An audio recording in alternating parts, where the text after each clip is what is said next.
আপনাদের এলাকাতে, আপনাদের দেশে, আপনাদের এই এলাকাতে মহিলারা, মায়েরা, খালারা ঈদ বকরেদের নামাজ পড়েন কোথায়?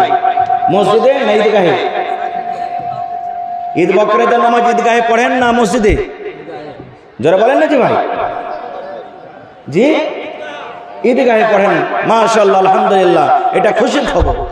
আল্লাহর নবীর জামানাতে বুখারী শরীফের হাদিস, ঈদের নামাজ কিংবা বকরেদের নামাজ পড়ার জন্য নবীজি ঈদগাহের মাঠে গেছেন। ঈদের নামাজ হয়ে গেল, নামাজের পর খুতবা হবে।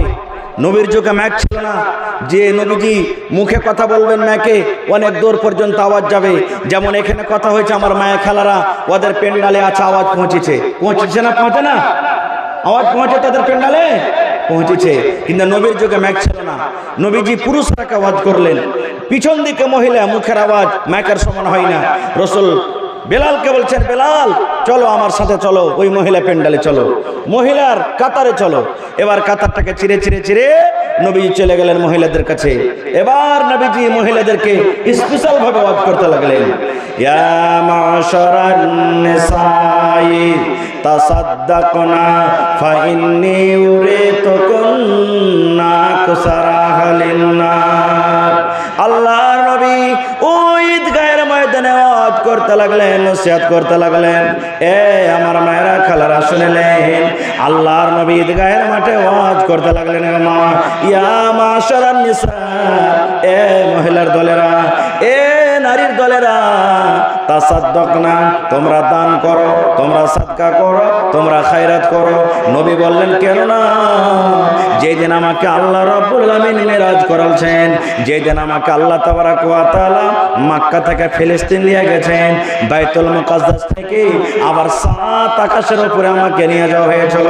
7 আকাশের উপরে সিদরাতুল মুনতাহার আগে আমাকে আল্লাহ তাবারাক ওয়া তাআলা জান্নাত দেখতে বললেন। আমি জান্নাত ঘুরে ঘুরে দেখলাম। তারপরে আল্লাহ তাবারাক ওয়া তাআলা আমাকে বললেন, নবীজি একটু জাহান্নামের দিকে আপনি নজর করে দেখেন, জাহান্নামের দিকে আপনি একটু তাকিয়ে দেখেন। আল্লাহ রাসূল বললেন, ও মহিলার দলেরা, আমি জাহান্নামে যেমন টুকি মারলাম, নজর করে দেখলাম, ওরে সুবহানাল্লাহ, জাহান্নামের ভিতরে শুধু নারী আর নারী, জাহান্নামের ভিতরে শুধু মহিলা আর মহিলা, জাহান্নামের ভিতরে শুধু নারী আর নারী পড়ে আছে। হাওয়া মাও করে তারা চিৎকার করছে, মা মরে গেলাম, আল্লাহ তুমি বাঁচাও, আল্লাহ বাঁচাও, আল্লাহ বাঁচাও, মরে গেলাম, ওরে সুবহানাল্লাহ, হাওয়া মাও করে চিৎকার করছে। জাহান্নামের ভিতরে শুধু মহিলারা পড়ে পড়ে কাঁদছে। আল্লাহ রাসূল বলেন, মহিলারে তোমরা দান করো, সাদকা করো, খায়রাত করো রে মহিলা, কারণ আমি তোমাদেরকে জাহান্নামের আগুনে বেশি বেশি করে জ্বলতে দেখলাম। রাসূল বললেন, মহিলা তোমরা দান করো। ঈদগাহের মাঠে রাসূল ওয়াজ করছেন, তোমরা দান করো, তোমাদেরকে জাহান্নামের আগুনে দেখলাম। যখন কথাটা বলা হলো, মহিলাদের মধ্যে একজন মহিলা আল্লাহ রাসূলকে প্রশ্ন করে দিলেন, ওয়াবে মাইয়া রাসূলুল্লাহ, আল্লাহর নবী গো একটু দয়া করে বলে দেন, আপনি বললেন মহিলারে তোমরা দান করো, তোমরা সাদকা করো, খায়রাত করো, কেননা আমি তোমাদেরকে জাহান্নামের আগুনে দেখলাম। আল্লাহ রাসূলকে একটু দয়া করে বলেন তো, নারীদেরকে যে আপনি জাহান্নামের আগুনে দেখলেন, মহিলারা কোন এমন পাপ করে গো নবীজি? নারীদের দ্বারাতে কোন এমন ভুল হয়ে যায়, কোন এমন মহিলারা পাপ করে, তাদের দ্বারাতে কোন এমন গুনাহ হয়ে যায়, কোন গুনার কারণে আল্লাহ নারাজ হয়ে মহিলাদেরকে জাহান্নামের আগুন দেখলেন? নবীকে একটু দয়া করে বলেন, মহিলারা কোন এমন পাপ করে, কোন এমন গুনাহ করে, সেই গুনার কারণে রব্বুল আমিন তাদেরকে জাহান্নামের আগুনে দেন। এ আমার মায়েরা, খালারা শুনেন, আল্লাহ রাসূল বলেন, মহিলা তোমরা মাত্র 2টা গুনার কারণে তোমাদেরকে জাহান্নামে দেখলাম। তোমাদের দ্বারাতে 2টা করে বেশি ভুল হয়ে যায়, তোমাদের দ্বারাতে বেশি করে 2টা গুনাহ তোমাদের হয়ে যায়। তোমরা 2টা গুনাহ বেশি করো, যার কারণে আল্লাহ তাবারাক ওয়া তাআলা তোমাদেরকে জাহান্নামের আগুনে দেন। 1 নম্বর হলো তুকসুন্নাল্লাহ আলা, তোমরা বেশি বেশি করে লাঞ্ছন করো। 2 নম্বর গুনাহ নবী বলেছেন, ওয়া তাকফুরুল আশীর, যে মহিলারা নিজের স্বামীর মালের নাশুকরি করে। লান্তান কাকে বলে, স্বামীর নাশুকরি কাকে বলে, আল্লাহ বাচ্চা রাখে, ইনশাআল্লাহ আবার কোনো জলসাতে বলবো। তো 2টা গুনার কারণে, একটা লান্তান, একটা স্বামীর নাশুকরি। এই স্বামীর নাশুকরি করার কারণে আল্লাহ তাবারাক ওয়া তাআলা রাসূল বলছেন, তোমাদেরকে জাহান্নামের আগুনে দেখলাম। মহিলা জাহান্নামের আগুন থেকে বাঁচতে যদি চাও, দান করো। মানুষ নামাজ পড়িতে যায়, কয়টা টাকা পকেটে নিয়ে যায়? 10 টাকা, 20 টাকা, 5 টাকা, 2 টাকা, 1 টাকা, কত ভাই নিয়ে যায় না। জালসা শুনতে যায় 10 টাকা পকেটে নিয়ে যায়, দান করতে হবে। কিন্তু ঈদগাহের মাঠে রাসূল বললেন দান করো। কি দান করলেন মহিলারা জানেন? এ আমার মায়েরা, খালারা, হযরত বেলাল বললেন সুবহানাল্লাহ, আমি তলিয়া বিছিয়ে দিলাম, আমি গামছা বিছিয়ে দিলাম, আমি রুমাল বিছিয়ে দিলাম। এবার ওই মহিলারা এক এক করে এবার আসতে শুরু করলেন।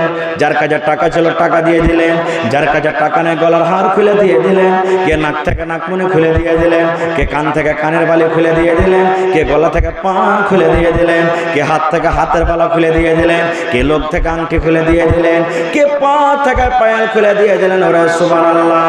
হযরত বেলাল বলছেন ওরে সুবহানাল্লাহ। নবী বললেন মহিলারে তোমরা দান করো, তোমরা সাদকা করো, কারণ এই দানের কারণে আমি তোমাদেরকে জাহান্নামের আগুনে দেখলাম, তোমাদেরকে এই দুটা গুনার কারণে জাহান্নামের আগুনে দেখলাম।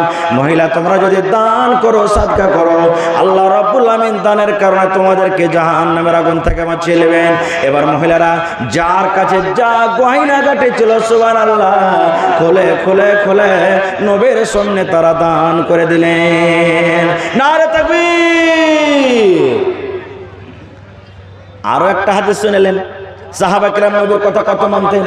আপনারা আজকে বলবেন যে হাজী মাওলানা এই যে জালসা হয়েছে আর আপনারা বলছেন দান দাও ভাই দান দাও, এর কি হাদিস আছে? আছে। সাহাবা কিরাম কত বেড়েছে দানে হিস্সা নিতে।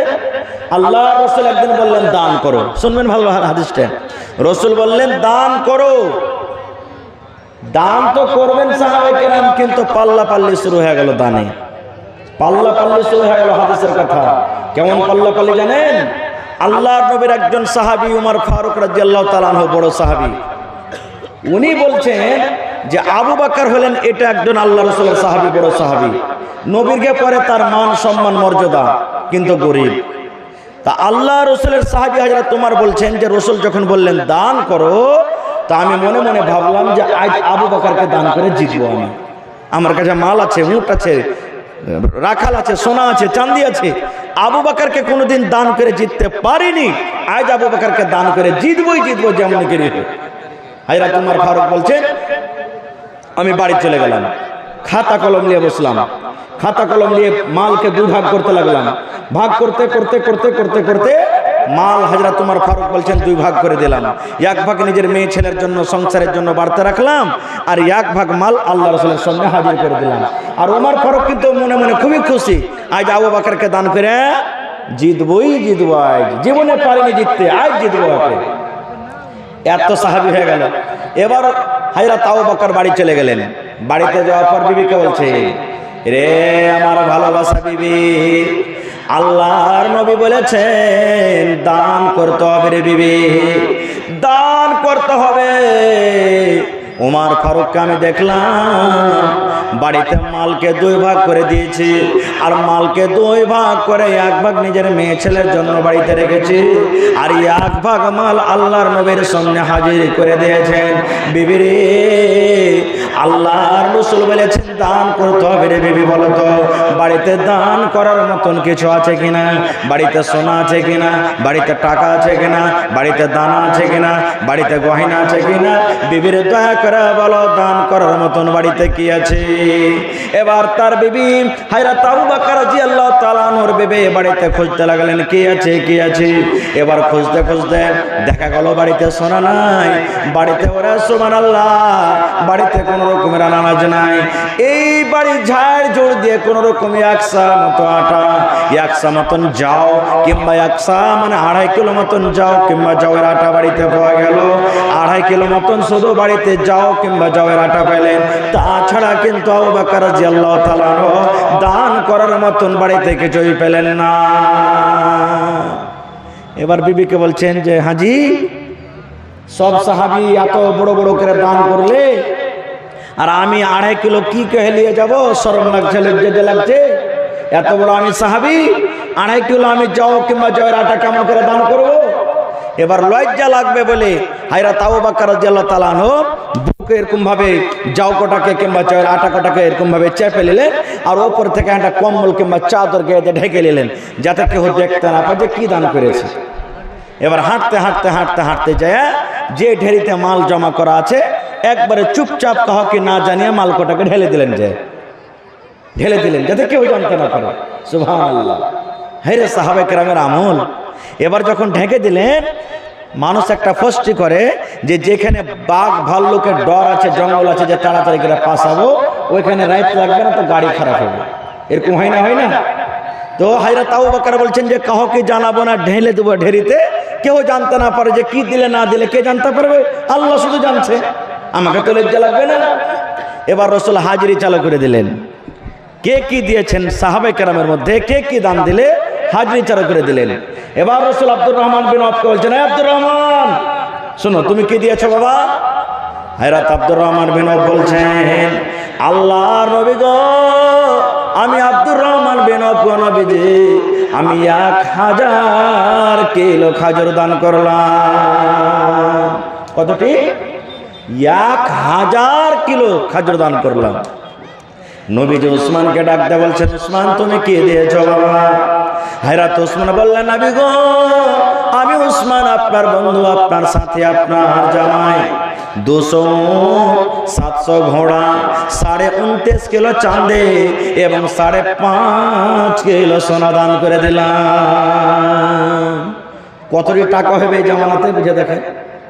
এবার রাসূল আবু বকরকে বলছেন, আবু বকর শোনো বাবা, তুমি কি দিয়েছো?